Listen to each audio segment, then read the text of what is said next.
जहां तक अवैसी का, वो तो आपको पूरे हिंदुस्तान को मालूम है कि उसको अपनी टीआरपी बढ़ाना है। एक्चुअली मैं आपको उसकी आज हिस्ट्री बता देता हूं अवैसी की, आप बैकग्राउंड स्टार्टिंग, क्योंकि आज का जो उसका स्टेटमेंट था इसकी मुस्लिम पर्सनल की जिलानी साहब भी बोले कि भाई हमें कोई इतराज नहीं है, हिंदुस्तान के तमाम उलमाए मुसलमान जो है इसको एक्सेप्ट किए, लेकिन इसने आज एक बीज डाला है। इस वजह से मुझे कोई अवैसी से दुश्मनी नहीं है, लेकिन आज मैं आपके चैनल के जरिए ये बताना चाह रहा हूं कि हिंदुस्तान के मुसलमान ने सारी दुनिया को बताना चाह रहा हूं कि ये एक जो है रावण समझिए आप उसको। इसके फादर का नाम जो है सुल्तान सलाउद्दीन अवैसी है। 2007 में इसके फादर को land ग्रैपर, Andhra Pradesh high court इसको लैंड ग्रैपर का टाइटल दे चुका है। उसके फादर का नाम जो है अब्दुल वाहिद अवैसी, यानी अवैसी के ग्रैंडफादर का नाम, ही इज ए कन्वर्टेड मुस्लिम। इनके ग्रेट ग्रैंडफादर का नाम जो है तुलसी रामदास जी है। आप विकिपीडिया चेक कर लीजिए, कहीं पर इसके अब्दुल वाहिद अवैसी का नाम नहीं मिलेगा। अब्दुल वाहिद जो था एक टेरिटर था, उसको कई बार जेल में डाल दिए।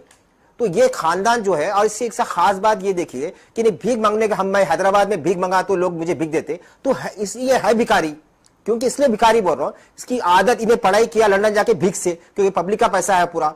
इसने जो मकान में था, रेंटेड मकान, आज से 20-25 साल पहले जो है इसके पास रेंटेड मकान में था। इसके फादर के पास नौटन गाड़ी थी, आप हैदराबाद से पूछ सकते थे। आज 5,000 करोड़ के मकान में बैठा हुआ है। तो ये पैसा जो है वो भीख का पैसा है। तो ये भिखारी जो है, भिखारी की तो आप कितने भी लाके कहीं भी रखो, तो भिखारी को तो आदत जाएगी नहीं भीख मांगने की। जैसे शाही खानदान के, मुगल खानदान के, हम हमेशा जनता को देते आए, तो 1000 साल भी जाएंगे तो शेर का जो बच्चा रहेगा वो 1000 साल के बाद भी रहेंगे, तो वो कभी घास नहीं खाएगा क्योंकि ब्लड में है। तुम पंडित है, तुम्हारे आबो अजदाद खानदान के भगवान जो है तुम्हारे, ठीक है तुम इस्लाम कबूल करे, बहुत अच्छी बात है, तुम्हारे दादा इस्लाम में आए, लेकिन तुम अपने आबो अजदाद, तुम्हारे खून को तुम गालियां दे रहे हैं।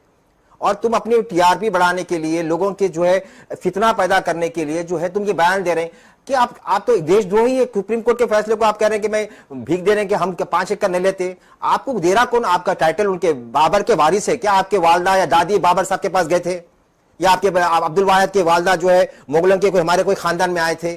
तो आपका कोई रिलेशन नहीं है, आपका कोई टाइटल से कोई ताल्लुक नहीं है। ये टाइटल सूट है, ये वो खुद बोलता बात है, टाइटल सूट है, टाइटल सूट है। और सुप्रीम कोर्ट जो है आस्था की बुनियाद पे नहीं दिया ये टाइटल।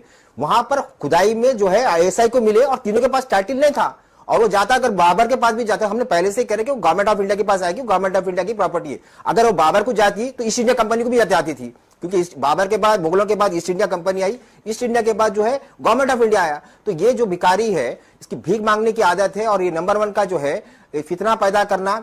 इसकी बायोग्राफी आपको मालूम, इसका छोटा भाई के बारे में भी जो है देशद्रोही है।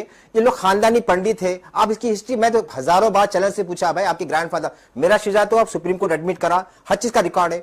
तो जो खानदान से आप, जो राम के खानदान से आप पैदा होके आए, ठीक है, अल्हम्दुलिल्लाह, अच्छी बात है कि आप इस्लाम कबूल कर लिया, आपके grandfather is very good, we accept. लेकिन आप मुसलमानों का नाम मत खराब करो, हमारे ईमान वालों के। हमारे 1000 साल से हम ईमान वाले हैं मुसलमान। आप 50 ईयर्स पहले ईमान मुसलमान बन के जो है हमारे मुसलमानों को बदनाम कर दे रहे हैं कि अवैसी ऐसा बोला, आपको टाइमलाइट में आना है, टीआरपी लेना है। हिंदुस्तान का कोई मुसलमान नहीं बोला आपको ये अल्फाज बोल के। आप हिंदुस्तान के चरणों में आप छाना चाह रहे थे, और हिंदुस्तान के पब्लिक के बच्चों के दिमाग में फितना जा रहे हैं। तो मैं तो चाहूंगा ऐसे देशद्रोहियों को जो सुप्रीम कोर्ट का पालन नहीं करते, इसकी एमपी की सीट खेले, इसको जेल को भेजाए, और हो सकता है अगर पार्लियामेंट में नया कानून है तो ऐसे लोगों को तो फांसी दे देना चाहिए। लेकिन प्रिंस तुसी आप ये बताएं, ये जितनी सारी बातें आपने ओवैसी के अगेंस्ट जो भी आप बता रहे हैं, इसके साक्ष्य प्रमाण क्या हैं कि वो कुछ 3 पीढ़ी पहले वो हिंदू हुआ करते थे, कन्वर्ट हुए? इसके जिक्र आपको कहां से मिलते हैं, आपने कहां से निकाले? देखिए, दारुसलाम जो एमआईएम का हेडक्वार्टर है हैदराबाद के अंदर, उसकी विकिपीडिया पढ़िए आप। ये जो फाउंडर था, ये जो है हैदराबाद के एक नवाब थे, बहादुर याद जंग। इसके ग्रैंडफादर जो औसा से आए थे, जो कन्वर्ट होकर आए थे, तुलसी रामदास जी की जो बेटे थे अब्दुल वाहिद, अवैसी के ग्रैंडफादर, वहां पर प्यून थे वहां पर। और उनका एक डेथ जो है, आप विकिपीडिया चेक करिए गूगल में, कि अब्दुल वाहिद की जो डेथ हुई वो जो है पॉइजन देके मारे उनको, 32 में पॉइजन देके मारे। सस्पेक्टेड किलर भी है वो, मतलब वो पकड़ा नहीं गया। तो और प्यून इमीडिएटली अपने आप को डिस्क्लोज कर देता कि मैं दारुसलाम का मालिक हूं बोल के। तो इनके फादर्स की भी नहीं है। अब रहा सवाल प्रूफ की, बात यह है कि हर एक आदमी की एक विकिपीडिया होती, और दारुसलाम इतना बड़ा हेडक्वार्टर है, तो हेडक्वार्टर के अंदर अब्दुल वाहिद का रिकॉर्ड होना चाहिए था, फादर का नाम।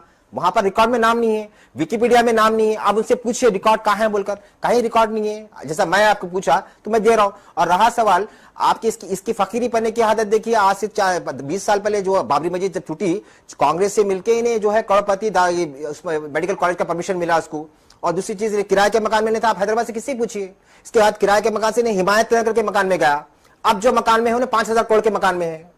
तो ये सब क्या है, पब्लिक को बेवकूफ बना के, दीवाना बना के जो है इन्हें हरकतें कर रहा। तो ये जो अवैसी का नाम आज जो हरकत उसने किया है, मुझे कोई पर्सनली अवैसी से दुश्मनी नहीं है, लेकिन जो आज देश के अंदर सुप्रीम कोर्ट का, हमारे देश के बड़ा सबसे बड़ा कानून की जो तौहीन किया इसने, आज ये बात बोला कि हम भीख मांगता हूं बोल के, तू भिखारी है, भिखारी रहेगा, इसके बाद इसका साथ खानदान भी भिखारी रहेगा, और तुम पंडित है और पंडित रहेंगे, ठीक है, तो मुसलमान बने, लेकिन तुम्हारा डीएनए कंफर्म करेंगे तो 100% तुम श्री राम भगवान के औलादों में से